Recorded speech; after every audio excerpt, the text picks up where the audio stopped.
दोस्तों, बच्चों, आज के वीडियो में हम लोग यह समझने का प्रयास करेंगे कि वाटर, जल, जो कि इस पृथ्वी पर काफ़ी अत्यधिक मात्रा में पाई जाती है, मिलती है, फिर भी इस जल को लेकर इतनी चर्चा क्यों? यह जल की कमी क्यों? आखिर ऐसा क्या है?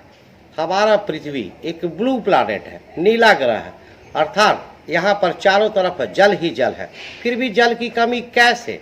इन सभी बातों को आज के इस वीडियो में समझने का प्रयास करेंगे।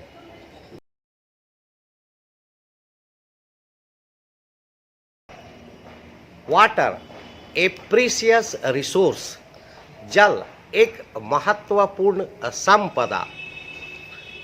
22 मार्च 22 मार्च को वाटर डे, जल दिवस के रूप में मनाया जाता है। यूनाइटेड नेशन ने 22 मार्च को वाटर डे, जल दिवस के रूप में घोषित किया है।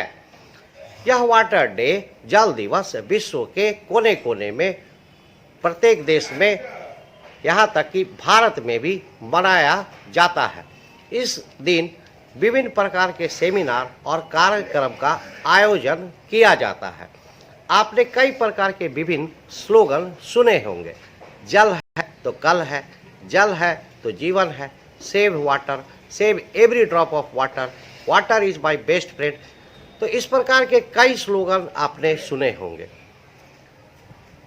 आपके पेरेंट्स, आपके माता पिताजी या स्कूल में टीचर जल की बर्बादी को लेकर के आपको रोकते हैं, आपको जल का वेस्ट करने से मना करते हैं। आखिर इतना यह सब क्यों? यूनाइटेड नेशन जैसी संस्था को लोगों को जागरूक करने के लिए, अवेयर करने के लिए जल के प्रति इतना क्यों प्रयास कर रही है? आखिर इसकी क्या जरूरत आ पड़ी? एक रिपोर्ट के अनुसार एक आदमी को एक दिन में 50 लीटर जल की जरूरत पड़ती है, जिससे कि वह डे टू डे, दैनिक जल से संबंधित अपनी आवश्यकताओं की पूर्ति कर सके, जैसे खाना बनाना, कुकिंग करना, वॉशिंग करना, अपने हाइजीन को मेंटेन करना, अपने साफ सफाई को रखना। इसके लिए प्रत्येक व्यक्ति को एक दिन में 50 लीटर पानी की ज़रूरत पड़ती है। यह 50 लीटर पानी मोटा मोटी एक नॉर्मल बाल्टी का 2.5 गुना होता है। मतलब एक व्यक्ति को एक दिन में 2.5 बाल्टी पानी की ज़रूरत पड़ती है, जो कि 50 लीटर होता है। तो क्या आपको यह 2.5 बाल्टी या आपके मोहल्ले में अन्य लोगों को यह 50 लीटर पानी मिलता है? अगर आपको यह 50 लीटर पानी मिलता है, यह 2.5 बाल्टी पानी मिलता है, तो आप बहुत ही सौभाग्यशाली हैं, किस्मत वाले हैं, क्योंकि भारत ही नहीं, दुनिया के, विश्व के अनेक जगह में जल की अत्यधिक कमी है, एक्यूट शॉर्टेज है, जहाँ पर लोगों को एक मग पानी भी नहीं मिलता है। आपने जल को लेकर देखे होंगे, विभिन्न प्रकार के प्रोटेस्ट होते हैं, मोर्चे निकाले जाते हैं, सरकार के विरुद्ध धरना प्रदर्शन किया जाता है। आखिर यह सब क्यों? गर्मियों के दिनों में जब भीषण गर्मी पड़ती है, उस समय जल की कमी और अधिक महसूस की जाती है। आपने न्यूज़पेपर में, टीवी में, विभिन्न मीडिया चैनल में जल से संबंधित कई कार्यक्रम देखे होंगे। जल की कमी एक गंभीर चिंता का विषय है। It is a highest degree of concern. एक रिपोर्ट के अनुसार आने वाले कुछ सालों में 1/3 पॉपुलेशन ऑफ द वर्ल्ड, विश्व की 1/3 जनता को जल की कमी महसूस होगी। इस बात पर ध्यान दीजिए कि यह संख्या कितनी बड़ी है। सिर्फ भारत को ही देखें तो भारत की जो आबादी अभी वर्तमान में लगभग 140 करोड़ है, तो इस हिसाब से 45 से 50 करोड़ लोगों को जल की कमी महसूस होगी। प्रत्येक 3 आदमी में 1 आदमी को जल की कमी महसूस होगी।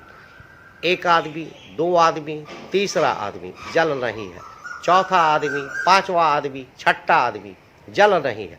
इस चीज की गंभीरता को समझिए कि आने वाले सालों में, आने वाले वर्षों में जल की कमी कितनी गंभीर संकट को उत्पन्न कर सकती है, क्योंकि जल के बिना जीवन की कल्पना भी नहीं की जा सकती है। यह जानकर आश्चर्य नहीं होना चाहिए कि सन 2003 में 2003 में यूनाइटेड नेशन ने उस ईयर को international fresh water of year घोषित किया था, international year for fresh water घोषित किया था, जिससे कि लोगों की जल के प्रति जागरूकता, अवेयरनेस बढ़ सके। लोग जो यह नेचुरल रिसोर्स है, प्राकृतिक संसाधन है जल की, उसके प्रति जागरूक हो सके और उसे बचाने, संरक्षित करने, प्रिजर्व करने, कंजर्व करने की ओर अग्रसर हो सके, बढ़ सके। जल की कमी के बारे में जानने से पहले यह जानना उचित है कि हमारे पास इस पृथ्वी में जल की उपलब्धता कितनी है, इस पृथ्वी पर जल की कितनी मात्रा है। तो बच्चों, दोस्तों, जैसा कि आप जानते हैं, पृथ्वी को ब्लू प्लैनेट, नीला ग्रह कहा जाता है। यह पृथ्वी को ब्लू प्लैनेट क्यों कहते हैं? क्योंकि जब पृथ्वी को ऊपर से देखते हैं तो यह पृथ्वी जो है ब्लू कलर का, नीला कलर का दिखता है। और यह नीला कलर क्यों दिखता है? क्योंकि पृथ्वी पर बहुत ज़्यादा मात्रा में जल है और जल जो है ब्लू कलर का होता है, इसलिए ऊपर से देखने पर पृथ्वी ब्लू कलर की दिखती है, इसलिए पृथ्वी को ब्लू प्लैनेट कहते हैं। तो सोचिए कि पृथ्वी पर कितना जल है।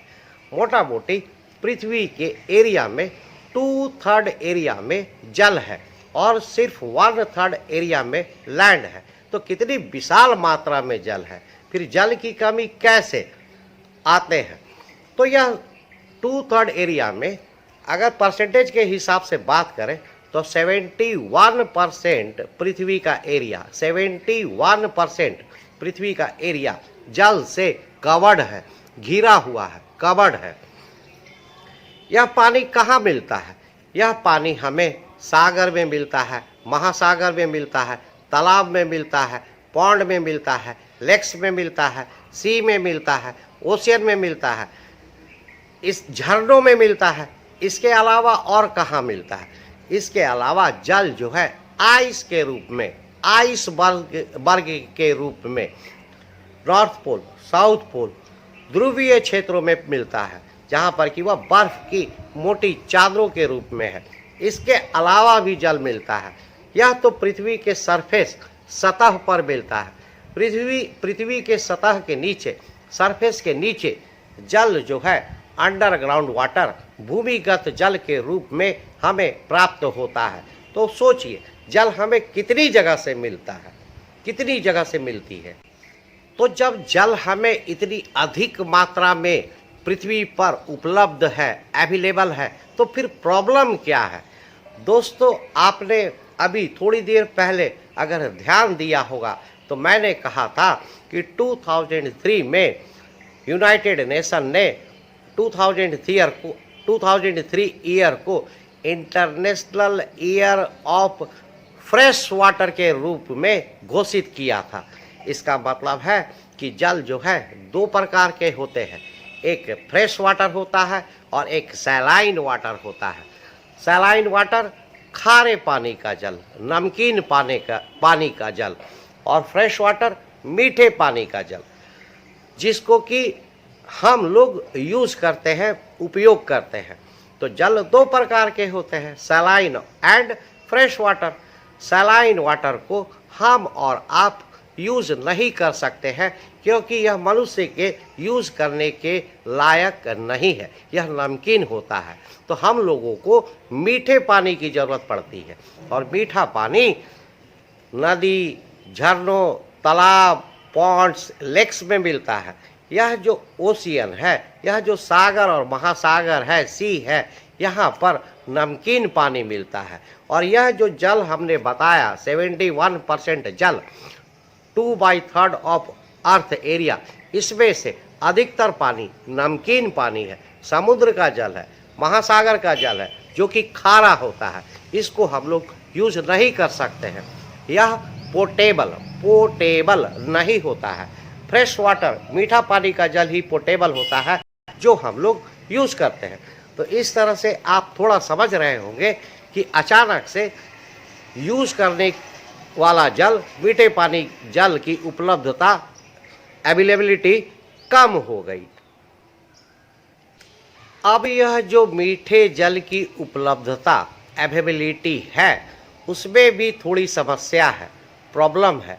यह मीठा जल नदी, तालाब, झरनों, पॉन्ड्स, लेक्स, रिवर में पाया जाता है और इनमें से अधिकांश जल दूषित है, पॉल्यूटेड है, जिससे कि यह पोर्टेबल नहीं होते हैं, यूज़ करने लायक नहीं होते हैं। यह पॉल्यूटेड या दूषित किस प्रकार से हो गई? क्योंकि ये हम ही लोग हैं, हम ही मनुष्यों ने इन सभी जलों को, मीठे जलों के पानी को दूषित किया है, पॉल्यूट किया है। भारत की अधिकांश नदियां आज इतनी पॉल्यूटेड हो गई है, इतनी दूषित हो गई है कि उसको आप पीने के लिए तो छोड़ दीजिए, बाकी काम साफ सफाई के लिए भी यूज़ नहीं कर सकते हैं।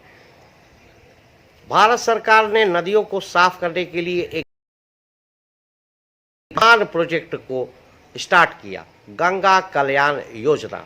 यह गंगा कल्याण योजना का शुरुआती दौर में बजट था 60,000 करोड़ रुपया, 60,000 करोड़ रुपीस। सोचिए, गंगा कल्याण योजना, गंगा को साफ करने की जो योजना थी, परियोजना थी, उसके ऊपर कितनी विशाल राशि की जरूरत पड़ी। क्यों? क्योंकि हम ही लोगों ने इस गंगा को दूषित किया, पॉल्यूट किया। अब इसको साफ करना कितना मुश्किल है। यह प्रोजेक्ट काफ़ी पहले आया था, परंतु अभी तक वर्तमान में गंगा साफ नहीं हो पाई। कितने रुपये पैसे खर्च हुए, करोड़ों करोड़, और अभी भी गंगा को साफ करने का प्रोजेक्ट चल रहा है। इसी प्रकार से दिल्ली सरकार ने भी यमुना नदी को साफ करने का बीड़ा उठाया है और इस यमुना नदी को साफ करने के लिए करोड़ों करोड़ खर्च होंगे। हमारी छोटी सी गलती कितने बड़ी घटना को अंजाम दे सकती है। यह कोई रोड या सड़क या घर का मोहल्ला नहीं है कि जहां पर हमने गंदगी फैला दी और म्यूनिसिपैलिटी के लोग, नगर निगम के लोग आ करके कूड़ा कचरा उठा करके ले करके चले गए। अगर किसी नदी, तालाब, झरने में आपने एक प्लास्टिक का बोतल या एक प्लास्टिक के चिप्स का पैकेट भी फेंक दिया तो उसको साफ करना अत्यधिक कठिन है, बहुत मुश्किल है। तो इस जल को दूषित करने से पहले हमें इस बात को ध्यान रखना चाहिए कि गंदा तो कर रहे हैं, परंतु साफ करना उतना ही कठिन है। इससे आगे बढ़ते हुए जब और आते हैं तो नदी, तालाब, झरने, उनके किनारे बसे हुए लोग, वह भी जल को गंदा करने में कोई कसर नहीं छोड़ते हैं। वो वहाँ पे बर्तन धोते हैं, वो वहाँ पर कपड़े धोते हैं और गांव देहात में तो अपने पशु जानवर को भी उसी में नहलाने के लिए डालते हैं। यह भी ज़रूरी है, परंतु इसके लिए कुछ एक फिक्स होना चाहिए। यह नहीं कि सभी जल को आप गंदा कर दें। कपड़ा धोना भी ज़रूरी है, बर्तन धोना भी ज़रूरी है, जानवर पशुओं को नहलाना भी जरूरी है। तो इनके लिए एक वैकल्पिक अल्टरनेटिव व्यवस्था करना जरूरी है, क्योंकि इन नदी, तालाब, झरनों में यह सभी कार्य करने से वह जल भी गंदा हो जाता है, दूषित हो जाता है, पॉल्यूट हो जाता है और फिर हमारे पास जो यह सीमित जल है, लिमिटेड वाटर है, उसमें और कमी हो जाती है। अब इन सभी बातों को एक उदाहरण के माध्यम से समझने के लिए हम ऐसा समझते हैं कि पूरी दुनिया का जल एक बाल्टी पानी है, जिसमें कि खारा पानी, नमकीन पानी, मीठा पानी सभी है, सैलाइन वाटर, फ्रेश वाटर सभी है। यह सभी मिलाकर एक बाल्टी पानी है। अब इस एक बाल्टी में हमारे यूज़ के लिए कितना पानी है? तो अगर उसमें से आप 1 चम्मच पानी निकालते हैं, 1 चम्मच पानी, और यह 1 चम्मच पानी भी आपके लिए नहीं है, इस 1 चम्मच का 1/4 25%, 1/4 अर्थात उस चम्मच का आधा पानी ही आपके यूज़ के लिए बचता है। इस पूरी दुनिया में कितना जल है? अगर एक बाल्टी जल है तो आधा का आधा चम्मच ही मनुष्यों के यूज करने के लिए उपलब्ध है। और जल का यूज उपयोग सिर्फ मनुष्य ही नहीं करते हैं, पशु पक्षी जानवर एनिमल्स बर्ड भी करते हैं, उन लोगों को भी जल की जरूरत है। ये पेड़ पौधे भी जल का प्रयोग करते हैं, भूमिगत जल लेते हैं। तो कितने लोगों को अर्थात हर लिविंग बीइंग्स को, हर जीवित प्राणी को जल की जरूरत पड़ती है। अब यह जो उदाहरण हमने दिया कि एक चम्मच का आधा पानी, अगर एक बाल्टी पानी पूरे संसार में है तो यही एक चम्मच का आधा हम लोग के लिए उपलब्ध है। परंतु हम लोग इतने बदमाश हैं कि यह आधा का आधा चम्मच पानी को भी गंदा कर देते हैं। अभी जैसा बताया, बर्तन धो करके, कपड़ा धो करके और गंदगी फेंक करके, जानवर पशु पक्षियों को उसमें नहला करके, और इससे भी हम लोग का मन नहीं भरता है। प्रायः प्रत्येक शहर जो है नदी के किनारे बसे हुए हैं, क्योंकि जल एक प्राथमिक आवश्यकता है, एलिमेंट्री रिक्वायरमेंट है, प्राइमरी रिक्वायरमेंट है, उसके बिना जीवन की कल्पना नहीं है। तो जितने भी शहर हैं नदियों के किनारे बसे हैं। अब ये जो शहर में जो लोग बसे हैं या गांव में जो लोग बसे हैं, उन नदी तालाब झरनों को गंदा कर देते हैं और इससे भी मन नहीं भरता है। तो जो फैक्ट्री है वो फैक्ट्री लगाते हैं देश के डेवलपमेंट के लिए, विकास के लिए, जो कि जरूरी है। परंतु बात यहाँ क्या होती है? बात यहाँ यह होती है कि उस फैक्ट्री से जो गंदा जल निकलता है और उस फैक्ट्री से जो जहरीले केमिकल्स निकलते हैं, उनको भी इन नदी तालाबों झरनों में छोड़ दिया जाता है, जिससे कि वह जो है इन नदी तालाब झरनों के जल को दूषित कर देता है, पॉल्यूट कर देता है। इसके लिए उचित व्यवस्था होनी चाहिए, नहीं तो फिर हम लोगों को गंगा कल्याण योजना और यमुना प्रोजेक्ट जैसे परियोजनाओं को लागू करना पड़ेगा और उसके लिए करोड़ों करोड़ रुपए खर्च करने पड़ेंगे। और जैसा कि गंगा कल्याण योजना अभी तक सफल नहीं हो पाई है, करोड़ों करोड़ खर्च होने के बाद यही अवस्था होने वाली है।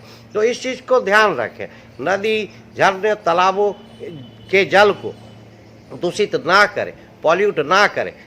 आने वाले समय में हम ही लोगों के ऊपर आफत आएगी, विपत्ति आएगी। यह एक महत्वपूर्ण चिंता का विषय है।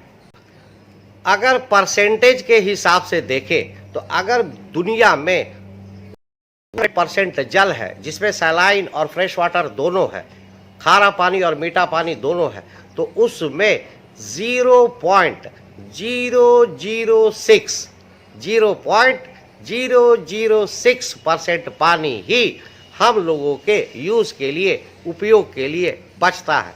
दोस्तों, बच्चों, 1% भी नहीं, 0.1% भी नहीं, 0.001% भी नहीं, सिर्फ 0.006 पानी ही अवेलेबल है और उसको भी गंदा करने में हम लोग कोई कसर नहीं छोड़ रहे हैं। तो थोड़ा ध्यान देने की बात है, चिंता का विषय है कि यह जो थोड़ा पानी जिसको हम लोग यूज कर सकते हैं उसको कैसे बचाया जाए, कैसे प्रिजर्व किया जाए, कैसे संरक्षित किया जाए। अमूमन यह देखने में पाया गया है कि जब किसी सामान्य व्यक्ति से जल की कमी के बारे में चर्चा होती है तो उसका जवाब होता है कि ऐसा कैसे, इतना जल है नदी में, तालाब में, समुद्र में, महासागर में, जमीन के नीचे, पोल पे, ग्लेशियर के रूप में, फिर कैसे जल का कमी हो सकता है या नहीं हो सकता है। परंतु दोस्तों, बच्चों, उम्मीद है कि अब आप समझ गए होंगे कि जल की मात्रा तो बहुत अधिक है, परंतु मनुष्यों, पशु पक्षी, जानवर और पेड़ पौधों के यूज करने के लिए जल की मात्रा, क्वांटिटी बहुत ही कम है। यह 0.006% ही है। तो इसे बचाना कितना जरूरी है, इसे कंजर्व करना कितना जरूरी है। आज के वीडियो में इतना ही। नेक्स्ट वीडियो में समझेंगे कि डिफरेंट फॉर्म्स ऑफ वाटर क्या है, पानी कितने प्रकार में मिलते हैं। या तो समझ गए कि कहाँ कहाँ मिलते हैं, नदी तालाब झरनों में, पर पानी का विभिन्न रूप क्या है, सॉलिड लिक्विड गैस है कि क्या है। ये अंडरग्राउंड वाटर कितनी मात्रा में उपलब्ध है, क्या यह बराबर है, संतुलन में है, इक्विलिब्रियम स्टेट में है कि इसमें भी कमी हो रही है। तो इन सभी बातों पर आगे चर्चा करेंगे और साथ साथ यह भी समझने का प्रयास करेंगे कि वाटर का मैनेजमेंट कैसे किया जा सकता है। वाटर मैनेजमेंट कि अगर किसी चीज़ में जल की ज़रूरत है तो उसको कैसे यूज़ किया जाए कि कम जल में ही ज़रूरत पूरा हो जाए, या ड्रिप इरिगेशन क्या होता है, इन्हीं सब बातों पर नेक्स्ट वीडियो में चर्चा करेंगे। और साथ साथ यह भी समझने का प्रयास करेंगे कि भारत में कहाँ कहाँ कितना जल उपलब्ध है, रेन से भी जो जल होता है वो कहाँ कहाँ कितना है बारिश से। और साथ साथ यह भी समझेंगे कि भारत सरकार तो प्रयास कर रही है, दुनिया प्रयास कर रही है, हम लोग, हम और आप मिलकर किस प्रकार जल को कंजर्व कर सकते हैं, प्रिजर्व कर सकते हैं, संरक्षित कर सकते हैं, जिससे कि आने वाला भविष्य बेहतर हो। तो इस तरह के वीडियो को देखने के लिए देखते रहिए मेरा चैनल नवीरे कोचिंग। मैं captain Sanjay Singh, merchant navy. मिलते हैं आपसे नेक्स्ट वीडियो में, जल्द ही मिलते हैं। Thank you for watching. Thank you very much.